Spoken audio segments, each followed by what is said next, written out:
یا رسول اللہ، جو چیز آپ اپنے لیے پسند کرتے تھے وہی دوسروں کے لیے پسند کرتے تھے. آپ نے تو یہ غلام کو اپنا مؤذن بنا لیا. جو غلام کل تک لوگوں کی آواز پر دوڑتا تھا، آج لوگ اس کی آواز پر اپنے گرم بستر چھوڑ کر مسجد کی طرف چلے آتے ہیں. آپ نیچے بیٹھے ہوتے اور حضرت بلال حبشی اوپر کھڑے اذان دے رہے ہوتے. ایسے کریم مولا کو بھی طائف والوں نے پتھر مارے. آپ کے سر سے نکلنے والا خون آپ کے پاؤں تک پہنچ گیا.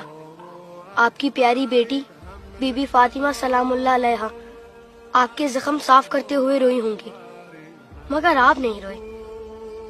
ہاں، آپ اپنی امت کے لیے دعا کرتے ہوئے روئے. امتی امتی. آج جب آپ کے امتی ایک دوسرے کا خون بہاتے ہیں تو آپ کو رونا تو آتا ہوگا.